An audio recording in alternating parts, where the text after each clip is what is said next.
ಹಾವೇರಿ ಜಿಲ್ಲೆಯ ಹಾಂಗಲ್ ತಾಲೂಕಿನಲ್ಲಿರುವ ಎತ್ತಿನಹಳ್ಳಿ ಸರ್ಕಾರಿ ಶಾಲೆ ಸ್ಥಾಪನೆಯಾಗಿ ಸುಮಾರು 87 ವರ್ಷ ಕಳೆದಿದೆ. ದೌರ್ಭಾಗ್ಯವೆಂದರೆ 1937-38ರಲ್ಲಿ ಸ್ಥಾಪನೆಗೊಂಡ ಈ ಶಾಲೆಗೆ ರಸ್ತೆ ಭಾಗ್ಯವೊಂದು 21ನೇ ಶತಮಾನದಲ್ಲೂ ಗಗನಕುಸುಮವಾಗಿ ಪರಿಣಮಿಸಿದೆ. ಮುಖ್ಯ ರಸ್ತೆಯಿಂದ ಸುಮಾರು 225 ಅಡಿ ದೂರ ಶಾಲೆ ಇದ್ದು, ರಸ್ತೆ ಇಲ್ಲದಿರುವುದರಿಂದ ಶಾಲೆಗೆ ಬರುವ ವಿದ್ಯಾರ್ಥಿಗಳಿಗೂ, ಪಾಲಕರಿಗೂ, ಶಿಕ್ಷಕರಿಗೂ ಹಾಗೂ ಗ್ರಾಮಸ್ಥರಿಗೂ ತೊಂದರೆಯಾಗುತ್ತಿದೆ. ಮಳೆಗಾಲದ ಸಂದರ್ಭದಲ್ಲಿ ಈ ಪ್ರದೇಶ ಅಪಾಯಕಾರಿಯಾಗಿ ಪರಿಣಮಿಸುತ್ತಿದೆ. ಕಾಲು ಜಾರಿ ಬಿದ್ದ ಪ್ರಕರಣಗಳಂತೂ ಲೆಕ್ಕವೇ ಇಲ್ಲ. ಅಷ್ಟೇ ಅಲ್ಲದೆ ಶಾಲೆ ಆವರಣದಲ್ಲಿ ಅಂಗನವಾಡಿ ಕೇಂದ್ರ ಕೂಡ ಕಾರ್ಯನಿರ್ವಹಿಸುತ್ತಿದ್ದು, ಇದರಿಂದಾಗಿ ಪುಟಾಣಿ ಮಕ್ಕಳಿಗೂ ತೊಂದರೆಯಾಗುತ್ತಿದೆ. ರೇಷನ್ ಹಾಗೂ ಅಂಗನವಾಡಿ ಮಕ್ಕಳಿಗೆ ಸಾಮಗ್ರಿಗಳು ತರುವಾಗ ಎಷ್ಟೋ ಬಾರಿ ವಾಹನಗಳು ಮಣ್ಣಿನಲ್ಲಿ ಸಿಲುಕಿಕೊಂಡ ಘಟನೆಯೂ ಕೂಡ ನಡೆದಿದೆ.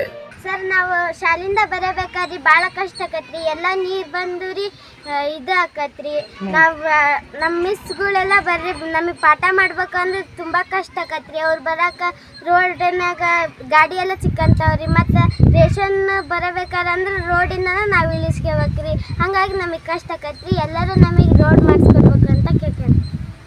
ಗಾಡಿಗಳು ಬರ್ತಾವ್ರಿ, ಮತ್ತು ಅವ್ರು ಅರ್ಲಾಶಕ್ಕಂದು ಒಬ್ಬೊಬ್ರು ಹೊತ್ಕೊಂಡು ಬಿಡ್ತಾರೆ ರೀ. ಪಾಪ ಅವ್ರು ಕಾಲು ಕೆತ್ತವ್ರಿ, ಆಸ್ಪತ್ರೆಗೆ ಹೋಗ್ಬೇಕ್ರಿ. ಪಾಪ ಅವ್ರ ಮನ್ಯಾಗ ಬಡವ್ರು ಇರ್ತಾರೆ ರೀ.